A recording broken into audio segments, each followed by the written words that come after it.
the hype surrounding him was off the charts because he's Archie's son and Peyton's brother. And he was also, nobody knew it at the time, about to be in the full-on crosshairs of the entire NFL media and some NFL scouts and NFL evaluators because the San Diego Chargers had the first overall selection.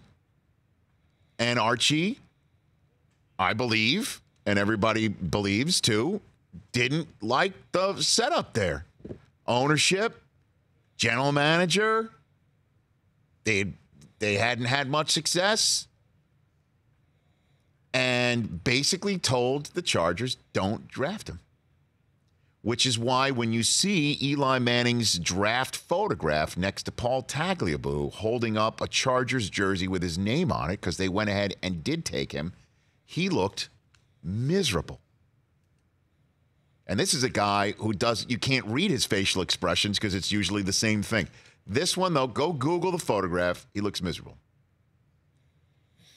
Now, who knew? No, none of us did, because this was the first draft we were covering at NFL Network, albeit from our Los Angeles studio. We weren't at the site yet. Yep.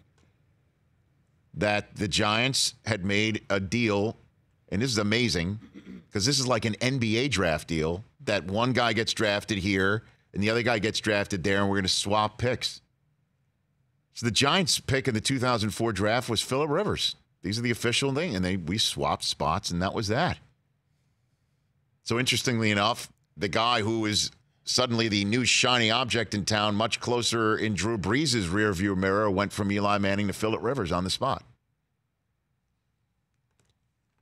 And Eli goes to New York with all that baggage.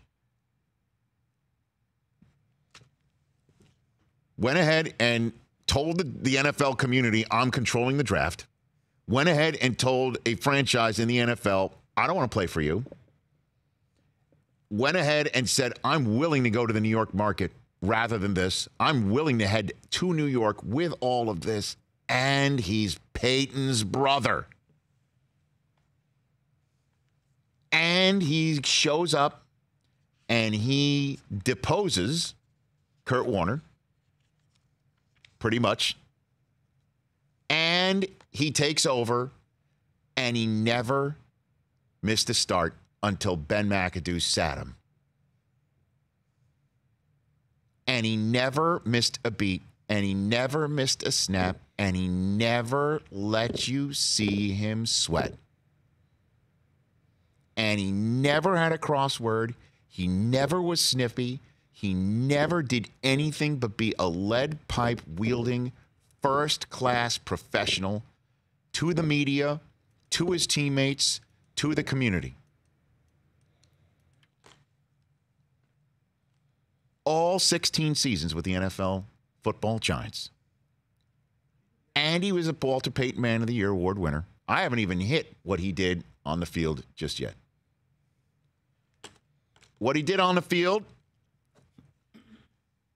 7th most passing yards in the history of the NFL, 7th most passing touchdowns, 7th most starts, 3rd consecutive starts on the list, 210.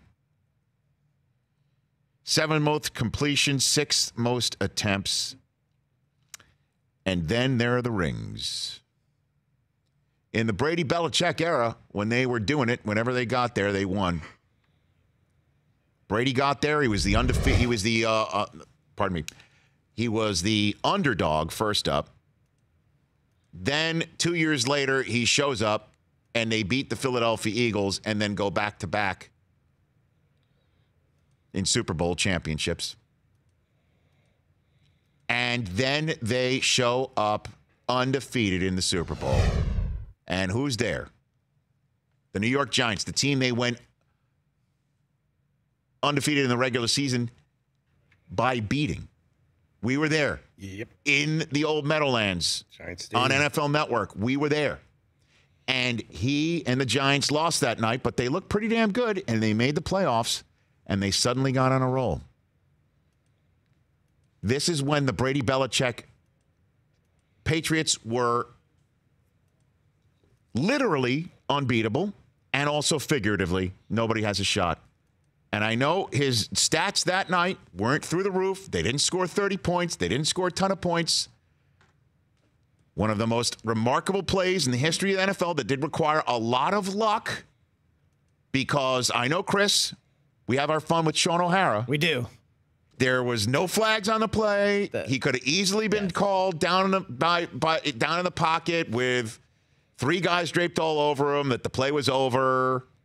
Forward progress had been stopped. All of that. We've seen it millions of times before in the NFL, but the play was continuing, and then David Tyree caught the ball on his helmet on Rodney Harrison, of all people, and somehow held on to it. One of the luckiest plays ever. But sometimes when you live your life, karma smiles on you.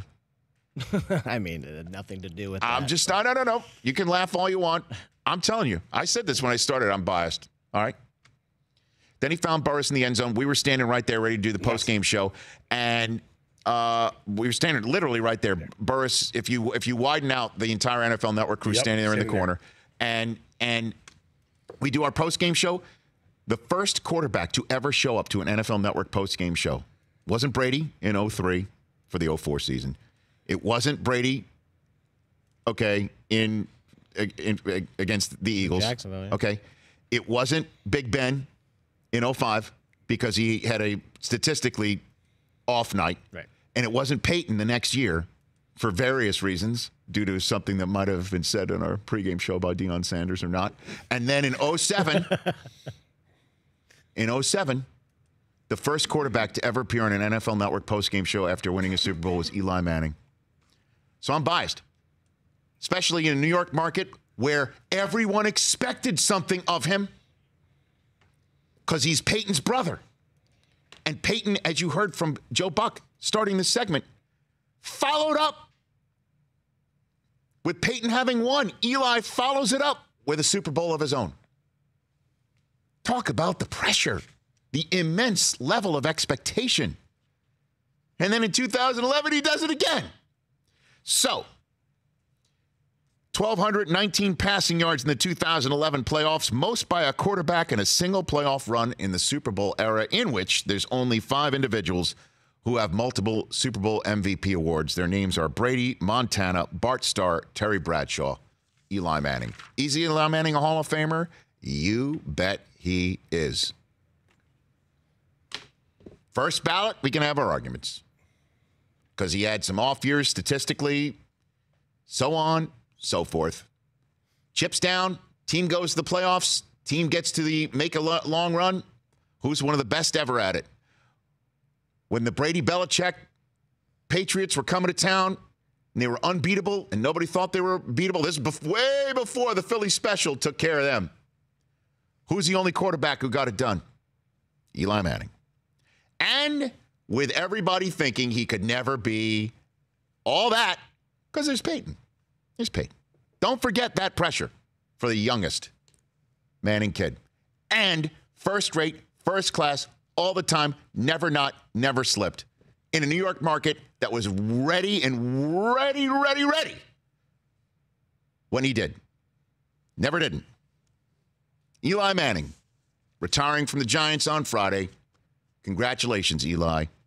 A Hall of Fame career for sure. For more of The Rich Eisen Show, tune to Audience Channel 239 on DirecTV for free on BR Live or download the Rich Eisen Show app.